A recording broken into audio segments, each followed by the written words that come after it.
Metal. It's what the doctor ordered. Dr. Jex, that is. Stay tuned.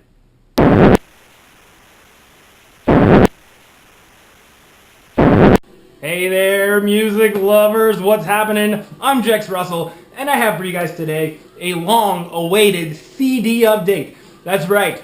And among these CDs, I have some metal, and more metal. That's right. It's in the air. I've just been finding these great metal titles lately, and these go back to January. Been a while. I haven't done one of these things, so I have like 30-some CDs to talk about. I think 35. So obviously I'm not going to say something about every single title. Some of these I'm just going to go through quickly because I do have some rather common titles here. So I won't say much about those. But I do have some good titles in here that I am very excited to share with you guys. But first, I just want to do a little something called Anthrax Corner. That's right, as many of you know, I am a huge Anthrax fan. And in honor of Anthrax Corner, I wore my Public Enemy t-shirt. Makes sense, right? Come on, give me a break. I don't have an Anthrax t-shirt, but I figured, there's a connection here. Public Enemy, Anthrax, right? Okay, so Anthrax Corner, I've gotten these from my buddy, Ricky Gallant. I've mentioned him a few times. Him and I, we often trade stuff back and forth, usually cassette tapes, and he knows I'm an Anthrax fan, so he got me these goodies, and I'm really happy about it. Had to show them off. These aren't CDs, but I had to show these off before I get started with a CD update. First of all, this is an awesome VHS tape. This is Anthrax Through Time POV, aka Persistence of Videos. This is obviously from the Persistence of Time era, and this is a great VHS tape. I've had this since like March probably, or maybe April, and I've only popped it in this week, 2 days ago. I finally dusted out the old VCR and gave it a watch, and it's awesome. It's just interviews with the band, kind of introducing some of their classic music videos and live performances, and they're kind of talking about the ideas, where the ideas came from, and a little bit of behind the scenes trivia too. And as an Anthrax fan, this is awesome. I really enjoyed it. So Ricky, thank you, sir. And it doesn't end there, my friends. He got me a few cassette tapes. First of all, this is I'm the Man. Probably getting some glare here. Sorry. I'm the Man EP. I didn't have this at all on any format. And funnily enough, the I'm the Man song is my least favorite thing on here. I mean, you have 3 versions on here. You have the censored version, the uncensored version, and the live uncensored version. And if you ask me, that's a bit much. At the end of the EP, I was like, I've had it with that song. But, with that being said, my favorite cut on here is Sabbath Bloody Sabbath, the Black Sabbath cover. They do such a great job. So yeah, I'm the Man! And last thing here for Anthrax Corner, Attack of the Killer Bees, classic compilation. This is actually one of the first Anthrax CDs I had heard back in the day. And at the time, I didn't know better. I thought it was an actual album. But it's just a compilation of B-sides and unreleased stuff.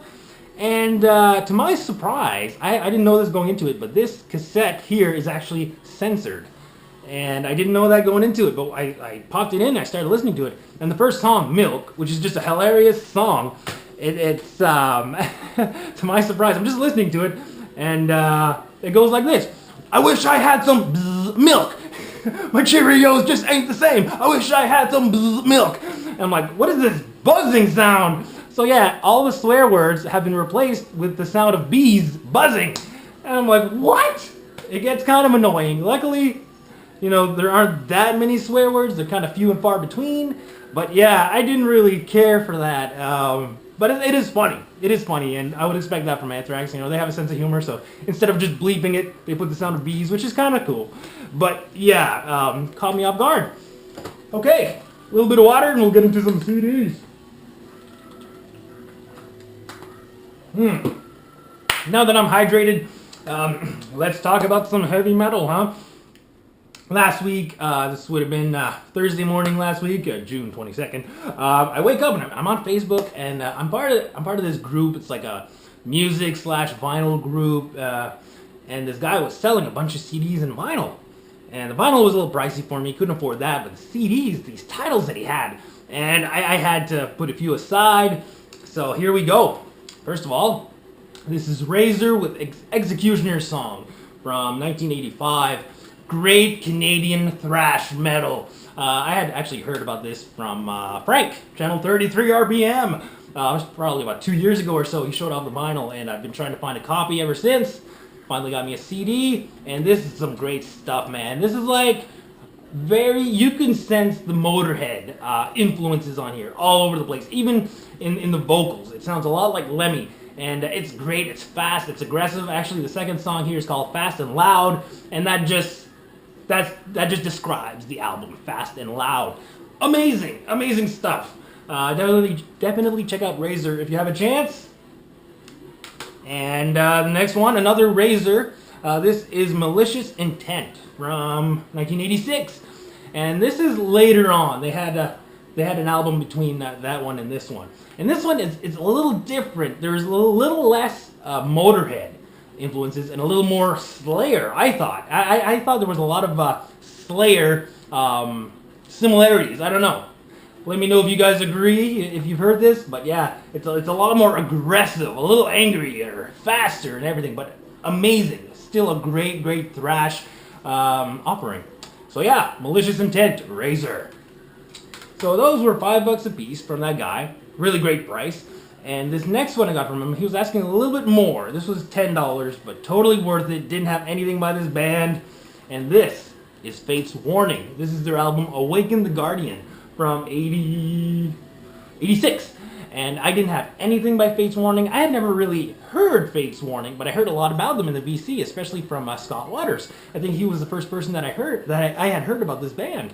So when I saw this on the list, I just knew that I would like it.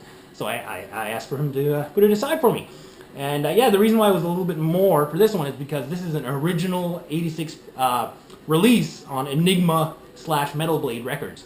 So yeah, finally listened to it, and I absolutely loved this album. It is amazing. It's progressive metal. I love it. I can't say anything more than I love it, and I need to find some more Fate's Warning. At first I was trying to compare it. Who can I compare it to? Then I was thinking Iron Maiden maybe, but then I was listening to more. I'm like, no, it's not really Maiden-esque. And then I just happened to listen to Queensryche, The Warning, which I have on vinyl, and I was like, there you go. Very similar to Queensryche. So yeah, Fate's Warning. Definitely check these guys out if you haven't had a chance. The song Guardian, the fourth track on here, is my absolute favorite. It's just so progressive, and the chorus is amazing. So yeah, Fate's Warning. Okay, gotta move on here. I'm starting to talk. That's what I do. I get talking and it never ends. All right, Manowar. I found this. This is no longer from that same guy. Found this at Matt's Media Outlet. Manowar, Louder Than Hell. This is from '96, and I didn't have any Manowar in my collection at all. I had barely heard much from them, but I had a feeling that I would like them. So I found this one CD, and I was like, you know what? I'm just gonna go for it.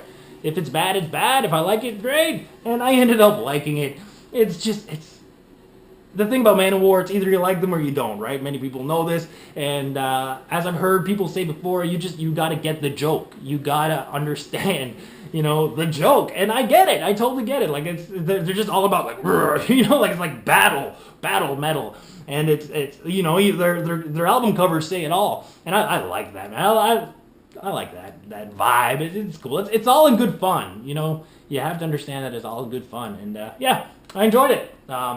Only listened to it the once, so I can't really say much about the songs, but I think Number One and Outlaw, I believe, are the songs that I liked on here, but I can't remember for sure. But I look forward to listening to it again. Manowar, Louder Than Hell. All right, this band, heard a lot about them over the years. Never really checked them out, but I finally checked them out, and I am hooked.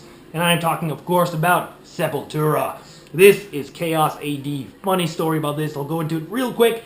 Pla, my good friend from Pla Addiction. I just happened to be at his place one night, and we were heading over to Matt's Media Outlet once again. So he's like, "Hey, go look at my CDs and pick one for the car." And I saw that he had this. He had just gotten it. He had never heard it before. I'm like, "Oh, we gotta get into these guys. I heard good things."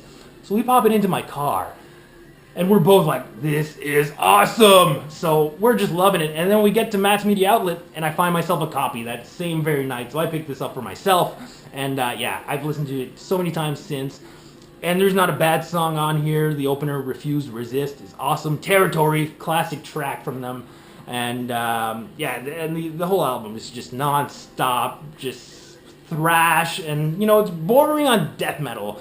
You know what I mean? And I'm usually not a death metal fan, but this I can handle for sure, and I love it.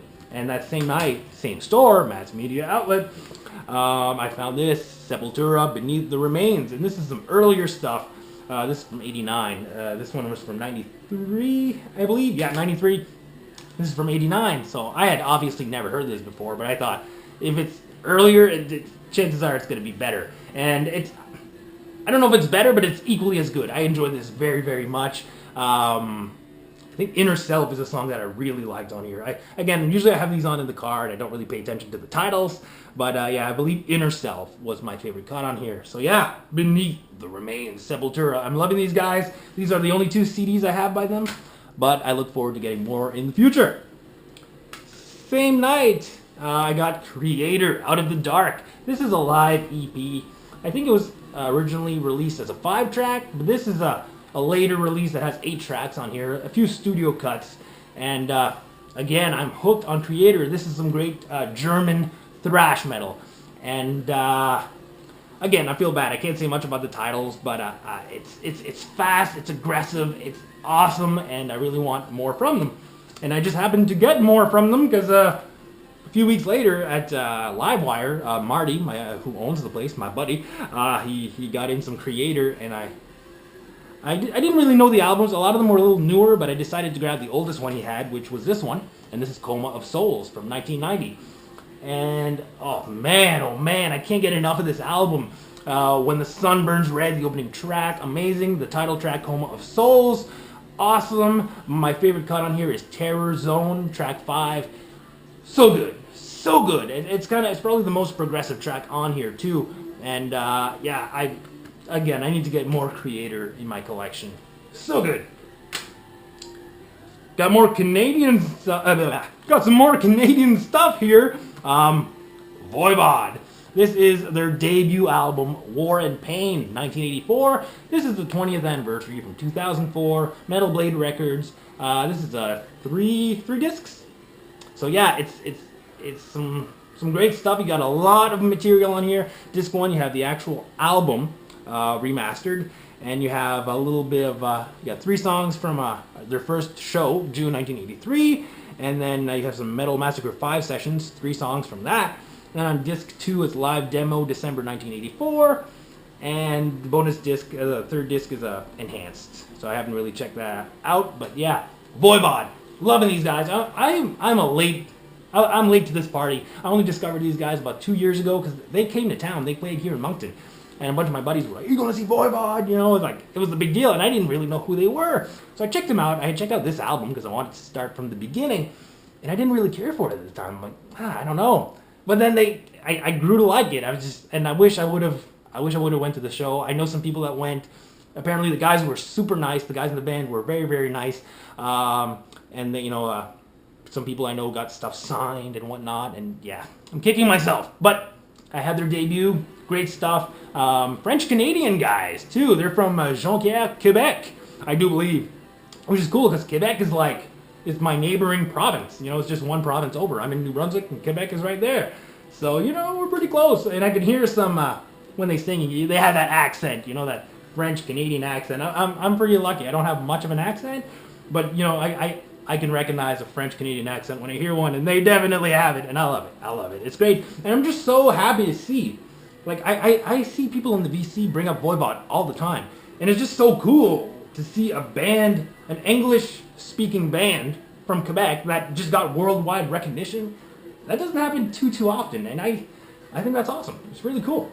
Moving on up, these you all know these guys. This is nothing rare. I got a couple of Slayer CDs. Hello 8, album number 2, and Rain in Blood, album number 3. So I have their first 3 albums. And, it's always been a case of, famous last words, right? I will never listen to Slayer, no way. And now I find myself liking them. But I don't know. I like their earlier stuff, but I don't see myself listening to, their later stuff. I love the music. It's fast, loud, aggressive. I do still have kind of a hard time with their lyrical content, but I know that it's nothing to take seriously. It's all for shock value. So when you take that in consideration, you just gotta enjoy the ride, right? So Slayer, they're cool in my book. All right, let's move on. This is actually playing in the background at a reasonable volume. This is Ram, and this is their 2012 album, Death. Awesome! I try to count drinking game for you. Every time I say the word awesome, take a shot. I'm gonna be wasted. But yeah, I took some notes. This is some Swedish heavy metal. This would probably fall underneath the category of new wave of traditional heavy metal, I believe. But yeah, I got the MP3 playing in the background, and this is just so good. Just straight up heavy metal, and I like it. It sounds like it would have been recorded in the 80s. It's that good. And I'm new to these guys. This is all I know from them. I gotta check out the rest of their discography. Great stuff. Speaking of great stuff, Death Angel Act 3, amazing. If you guys have watched my Sunrise Records video, I showed that I picked this up, and I've listened to it many times since. Love these guys. This is the only album I have from them so far, but I definitely want to get the rest, especially the Ultraviolence. Such a great album. So yeah, Death Angel, great thrash metal. Well, I mean thrash metal, but they also they experiment too. There's like some acoustic numbers here and there, and this it's not just full speed ahead. It's all kinds of stuff. So very good stuff. I'm looking at what I have left. I think I'll stop here. This will be part 1, and part 2 coming soon. Take care, guys. Be excellent to each other. What's going on, music lovers? I am Jex Russell, and I have for you today a nose itch.